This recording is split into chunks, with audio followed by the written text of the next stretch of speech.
Hello, everybody. Welcome back to the channel. I appreciate you joining me today. All of you at this point, I imagine, are familiar with quiet quitting. But today, we're going to talk about how companies are flipping it back on you with silent firing. Prospera AI is an organization that did a huge study and data analysis and is finding out that companies are just kind of quietly sidelining employees, stripping their career, and taking away opportunities. And in this video, I want to really not only convey how this is happening so that you can identify in case it's happening to you, but at the same time, I want to give you the playbook and the tools to overcome this to make sure you don't lose your job, you don't lose your future, and that you're set up for moving forward. All right, so without further ado, let's go. So what is silent firing? So companies might strip out opportunities, take projects off the table.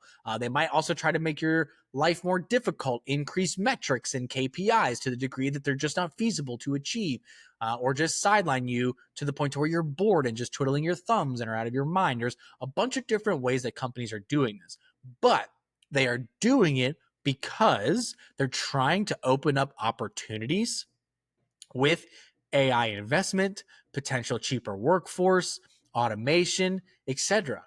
And they're seeing the opportunity, depending on what your role is in, that it can be solved by these more technological solutions.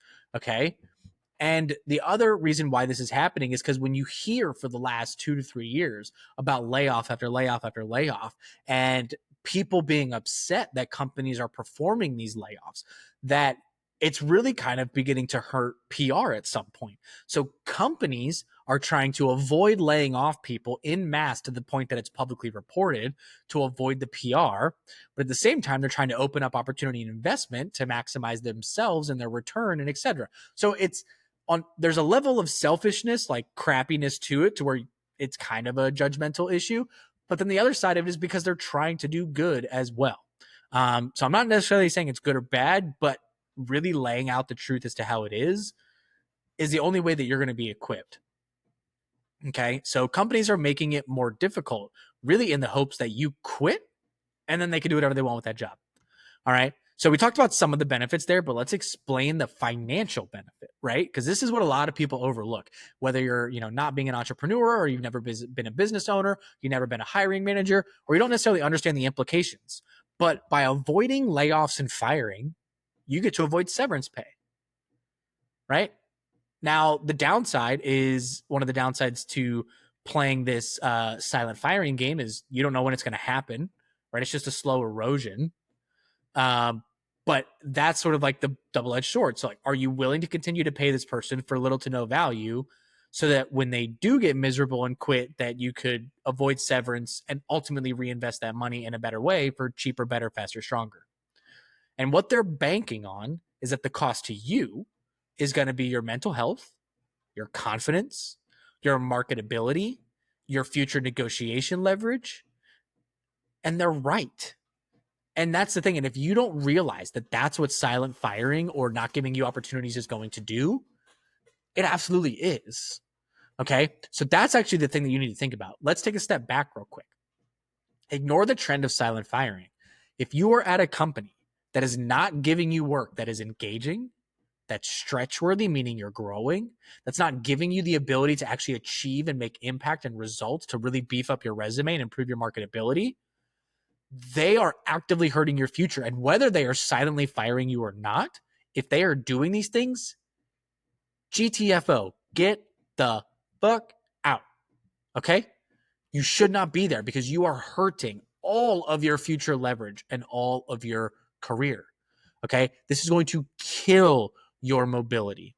So what you want to do, here's my first tactic around all of this. One is just be aware. If you notice that maybe you had opportunities before and now you don't, begin to question why. Honestly assess yourself. Is my job unique? And when I say unique, I mean, is it repeatable? Like, can I put my entire existence and professional achievement on a piece of paper? If I can create a multitude or a stack of SOPs that replace me, guess what? You can be replaced by technology. Okay? So start to analyze that. That's step one. Step two, never stop job searching. Straight up. Stay in the market. Always be applying. Always be updating. Always be growing. Don't let a company remove opportunities from you. You create your opportunity. They might create opportunities for you inside the company, but you create opportunities for you in life. And life supersedes the company. So if they are not willing to do it and you're having conversations about it, about creating opportunity, wanting to make more impact, etc., and they're just tossing it aside and not giving it to you, go jet. Okay. So I want you to be really analytical in identifying this. And that's what I want you to understand with understanding what silent firing is, a little bit of the pros and cons as to why companies are doing it, and what they're banking on for you. Okay. So we talked about the kind of somewhat of the, or not necessarily the early warning signs, but what they're banking on it doing. Okay. But we did, I guess, briefly talk about some of the early warning signs. I want to delve into those a little bit more. Okay. So are you being pulled off projects? So maybe you're on something and then you're getting out. You are being excluded from meetings that you could provide value or input into, right? Your reviews, when it comes to whether they're one-on-ones every week or you have monthly get-togethers or quarterly, semi-annual, annual reviews, if they're just either getting, let's say, colder or more vague, then that's going to be a sign. Your benefits across the company maybe are being cut or restructured. And these might even be specific benefits to you. So maybe historically the company was a little bit flexible in allowing you to go get your car repaired, and now they're not. Okay, yellow flag. What's going on here, right? If your manager or leadership begins to become more distant or non-committal, right? Like these sorts of things are what you want to keep your eye out for. So there's kind of that general theme there, right? To where they're distancing themselves from you. You're feeling more left out. You're feeling like you're on an island. When you do get to communicate, it's much more vague and much more cold and black and white and no personability. And you're potentially even being removed actively from assignments, right? Like these are the ideas that, funnily enough, if you talk to people who have been on the hiring manager or, labor decision maker side of the equation for years, these are very common strategies that people would do regardless, right? But now it's becoming more of a trend because there's the opportunity and the prevention of PR hit. Again, we're going to circle back to those two themes a lot as to why it's becoming prevalent now. These have always been strategies to try to force people out and try to get them to be like, come on, if you would just quit tomorrow, this would be freaking sweet, right? But you need to be aware of what the warning signs are, right? So when we talk about the benefits to them, right? So they don't have to pay severance, financial positive. They don't have to pay your benefits, financial positive. They don't have a PR hit, financial and customer positive, right? And all they have to do is just social distance, right? They just got to pretend you're COVID, and they're like, oh no, okay. So that's what you want to do is when you start to detect that they are pulling you off of assignments, they're excluding you from meetings, they're getting more cold or vague or distant, and begin to switch from a green flag and went to a yellow flag. And when you start to have multiple of these things go from yellow to red, okay. Now, the other thing that I want you to do is when you start to identify these things, or even before, ideally right now, if I had to be quite honest, okay, right now, I need you to shift your mindset. You need to shift your mindset from I'll give you my example of the mistake that I made earlier in my career is I was told when I got into IT, hey, you become a master of Microsoft Server and virtualization, and you become the master of that, own that niche, and just continue to stay up to date, get certified, etc. You're going to be kosher. You'll be golden. Might not be the highest paying job in the world because it is a tech stack that a lot of people know. But it's also a lot of people know it because it was arguably one of the most in demand. And so that's a level of what I'm going to call passive career mode, right? Like you're very, very active to get to that echelon. And then when you're at that echelon, it's like, now I can just maintain, right? I'm going to keep working hard. I'm going to keep kicking ass. I'm going to keep staying loyal, keep my knowledge and trend and industry and stuff up to date. But I'm good. Kill it. Done. Mindset gone now. Okay. That is not the way to success. You need to be your own venture capitalist and curious driver, right? You need to be the reason why you are never passive. You can only be active in your career right now. Okay. Loyalty comes from you like creating and crafting your future. Be loyal to you, because companies are not. And some are, but at the same time, even if they are as loyal as they possibly can be to their employers or employees, willing to give incredible severance packages and this or that, push come to shove, their profits get cut in half tomorrow. They got to cut half the people. It's not even like the companies themselves or the people are bad people, right? It is a numbers game. And if you do not impact the numbers to the degree that you need to impact, or that other people are able to impact the numbers, you're an issue. Okay. So think of yourself as your own startup.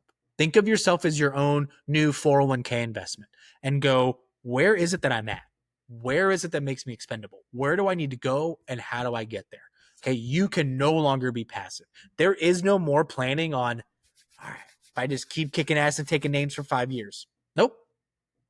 I would actually go so far as to say, I'm going to say 50% of white collar workers should expect to not be in the same job they are in today 5 years from now. Like the same line of work, not even the same like title, the same line of work, period. My background is in IT. I am slowly shifting to software management, slowly shifting actually more over into business and operations. Like my career year over year over year and where I'm driving impact and the skills I'm developing are less and less and less from the technology leadership career path that I set out on 7 years ago, and even the technology career path I originally started 15 years ago.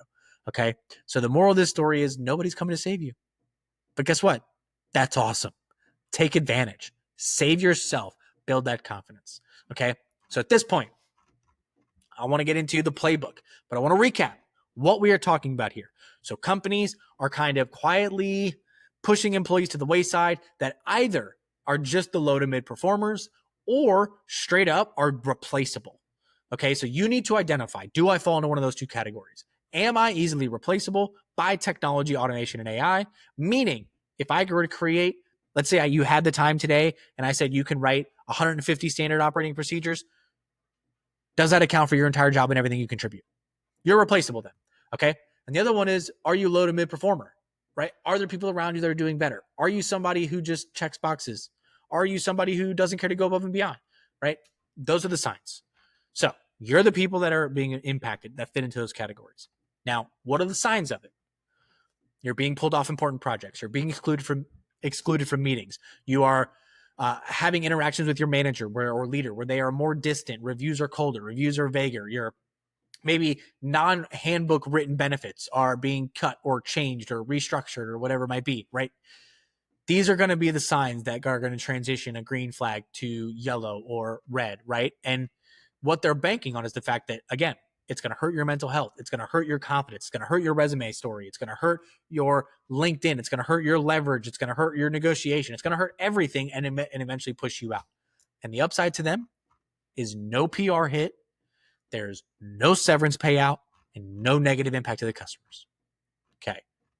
So now we get to the fun stuff. What do we do? All right. So I want to break this down kind of into a couple of different areas. So the first area is I'm going to say, just like financial advice, everybody says to sit there and have, 6 months or so of living expenses, saved away a minimum, right? It's like your insurance policy. Build a career insurance policy. Okay. So you can do this through a couple different ways. And what I mean here is really going to be documentation. Build yourself what I call a brag book. So this should be updated daily or weekly with KPIs, email communications, client praise, implementations, revenue made, time saved, whatever it might be, like everything that's considered a win. Build that into a brag book and just constantly keep it updated. Okay. Then what I want you to do is every 6 months review that, pick out the top performers and the winners, and just keep that going. And then also ask yourself, like, am I growing? Am I getting sidelined? What's happening? Right? Because if you have a brag book that is actually growing week over week over week over week over week, both from a you being a better professional perspective and opportunities presented by the company, you're killer, you're stacked, you're kosher. If one of those is failing, so maybe the companies continue to give opportunity, but you aren't growing as a professional, you're probably safe from the company silently firing you, at least for now. But if the other side is not, where they are starting to exhibit those signs, right, of taking away the opportunity, not giving you the areas to grow, whatever. But even if you're growing as a professional, market elsewhere. Start putting yourself out there. Okay. And this kind of leads into this second one, which is going to be have your safety exit, right? So begin to apply, reach out to recruiters, have, different eyes and people out there, right? Like have your plan B, go on interviews regularly, right? Like this is like the key approach here is so you keep your brag book building so that in the event you have to update your resume, cover letter, LinkedIn, talk to recruiters, etc., boom, it's already done. Your brag book speaks for itself. But you keep those recruiters and everybody passively looking for you, even while you're quote unquote safe, whether it's for now or permanently in the future. So even if you're happy, hunky dory, awesome, everything is great, what does it hurt to job search? Keep going. Okay. Remember, loyalty is to you. You are investing in yourself. And guess who you have to give the returns to? Yourself, right? You are both the investor and the investee, right? Keep that circle going. Keep putting in the investment, keep getting out the return, and keep it go. Okay. Second is going to be keeping your LinkedIn up to date. So I mentioned kind of taking your brag book. So I want you to take this to the next level. Okay. I want you to take the brags that you deem on your kind of quarterly or 6-month review that I mentioned. Okay. Take that, write out the story, turn that story into a LinkedIn post, into a blog article, into something like that, that indicates like you're putting out there publicly, like, look how fucking dope I am. Look at how much value I'm driving. Okay. Here's the wins that I'm doing here. Right. Because it's one thing if you sit there and tell the story in the interview, but it's another if a company to see your value doesn't even have to waste any time, that they just see it come up on their feed and, oh, that guy's sweet. Talk about the certifications that you've just gotten, right? When you do pass a test, boom, blast that on LinkedIn. Look at what I just got. So make it public. Make yourself seem job market ready, right? So like I liken this to almost desire, right? Like, and I'm going to use like a relationship here, a marriage or a couple, both sides have like a desire and attraction for the other one even more when they know that they're attractive and desired by other people outside. Right. And I think we can all admit this. So I don't think that's controversial at all. Right. Like as men, when we know that our, woman is attractive, assuming that that's, your preference, regardless, your partner, when your partner is attractive and that other people know they're attractive, then you're like, yeah. Right. Like it's a nice little boost, and vice versa to them. When they know that you're attractive, then it's like, sweet. That's what we're trying to do here. Right. Is like you are keeping your employer to be like, man, like, this guy's at risk, but he's at risk for the right reasons, right? Like he's at risk because other people are going to want to poach this guy because he's super sweet. But then you have other people that are being mindful and aware that you're super sweet, right? The other thing is maybe start doing some freelance and some consulting and some side gigs, right? To kind of maybe have a little bit more invisibility than just publicly boasting. Like you're obviously letting people know what you do, what your skills are, what you're capable of, but you're also earning a little bit of income, but that's also building you a network and potentially building you a network with future employers that are maybe bringing you in just temporarily to do something. Okay. So that's what I'm meaning by job market ready. So like it's one thing to have your brag book and then kind of be reaching out to recruiters, but it's another one to just like beat your chest loudly, right? And be like, hey, here's what I did. Here's the certification. Here's the win. Here's the blog. Here's I'm going to turn it into a blog so that you can repeat what I did step by step and learn from my mistakes and my wins. So now you're talking about coaching and mentoring, etc., but also freelance and things like that. Okay. The next thing that I want you to do is shift yourself into thinking about what is going to make me unfireable. And I want to define this here for a second. So by unfireable, because we're all fireable and we're all replaceable. But what I'm meaning is when you look at the world that you live in terms of your company and what you are able to make an impact on, analyze what are the highest leverage activities or skills that I could be learning, right? So maybe it's AI prompt engineering. Maybe it's client-facing communications. Maybe it's data analysis. Maybe it's automating report generation. Maybe it's business intelligence. Whatever it is. I don't care. This depends on each of you individually, right? But when you look at like, okay, I have these 5 things that I could learn that would make me more valuable. Which one is the highest leverage? Prioritize those and even start to look at what's maybe adjacent to you. So again, if you're in sales, maybe start to learn some marketing. If you're in marketing, start to learn some sales. If you're in manufacturing and you're on the assembly line, maybe start to learn some quality control, right? Maybe start to learn some CNC programming, right? Like look at the tools and technologies and pieces and roles and things around you and be like, how does that person do what they do? How does this machine know how to do what it's doing? Right? Like start to look at what those around you skills are and identify what the highest leverage ones are and learn them. Use AI to learn them. I mentioned before, I'm a huge fan of Udemy, Coursera, and kind of subscription-based learning. Go get certifications, etc. Right? But especially if you can look at those kind of cross-functional opportunities, now what that actually does, especially with departments that you and your department interact with on a regular basis, now you can be a liaison and you're kind of speaking both languages. And so if you're on the front lines in assembly and you're starting to learn QA, then now when you're on the front lines and you see someone else start to do something incorrect or maybe something that is less than ideal for the QA side, be like, hey, here's what you should do because that's actually going to make QA's life easier, which is going to allow our input to go better. Right. And then now you get known as the guy that's helping QA out. QA begins to love you. You become a cross functional guy. Now you're actually set to be like potential on the path to leadership to be above those guys, above both sides of the department. Right. So not just what your job and your specific line of sight is, but what's around you is also incredibly beneficial in that regard. Okay. Next piece of advice that I want to add to your playbook is honestly going to be on the financial side. You should have, I mentioned earlier, it's just general financial advice to have 6 months. I don't know that 6 months is enough right now. I'm going to say up to 12 months. If you can have a 12-month like resilience fund of just all living expenses, and by living expenses, I am meaning rent or mortgage and gas and food and essentially everything you and your family needs to live. That if you did not make another dime for 12 months, you have no late payments, you have food, you have water, you have hygiene, like you have the things that enable you to be successful and live a quality life and have opportunity to get income back. That is what I'm talking about with a 6 to 12 month resilience fund. Okay. That is what you recommend. And the closer you can get to 12, up to 12, absolutely better. And it has nothing necessarily to do with you being a bad professional but there's a lot of reasons why someone might be laid off. And with the job market right now, you have flat out career paths and positions just being eliminated.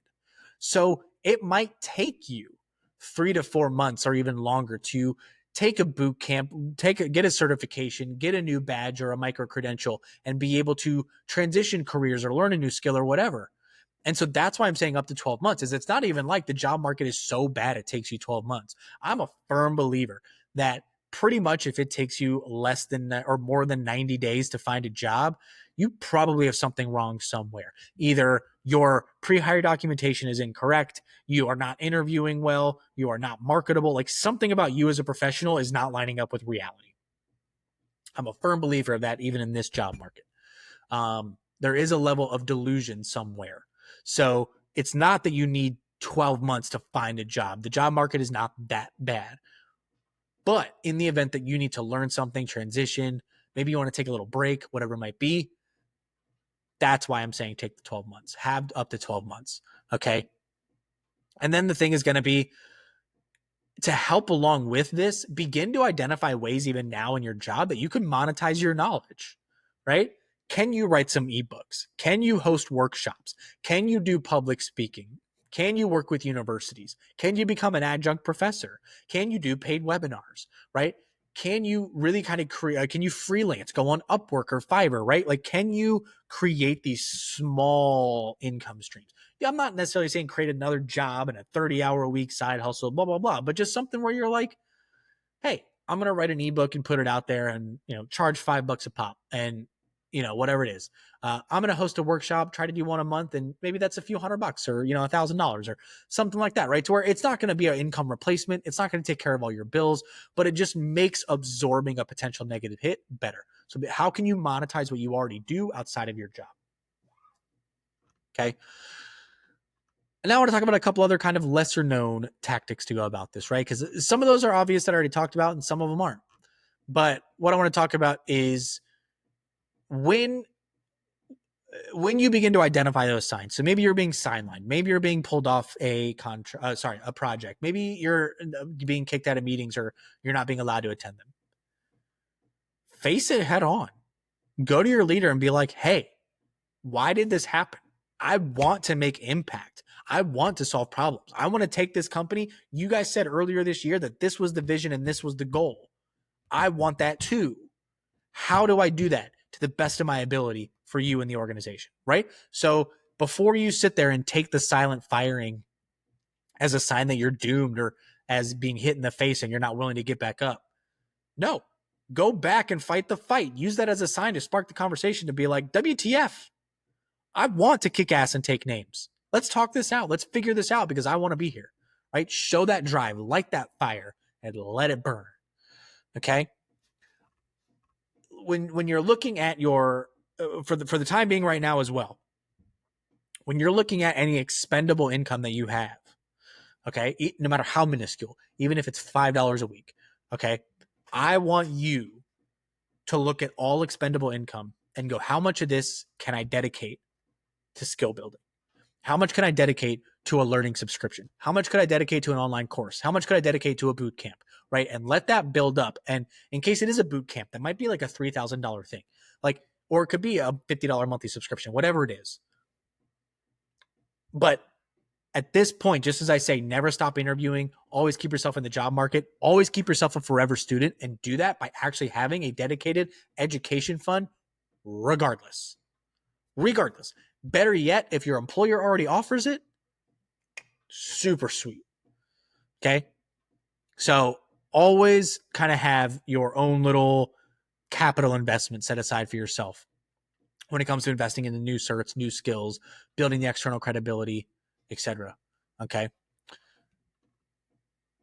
The next thing that I want to do is talk about, how do I say this? We're going to say positioning yourself like for acquisition, right? So sort of like what I was talking about before, okay, of making yourself known as an authority, boasting about things publicly, right? So when you start to notice this, begin to give away free work. Just do it on the side. Drive value for other people. Okay, like position yourself as like, hey, I'm open to work without applying to a job, without putting the open to work banner. But instead, like, you can acquire me and I'm letting you know this by doing things for you from a professional perspective.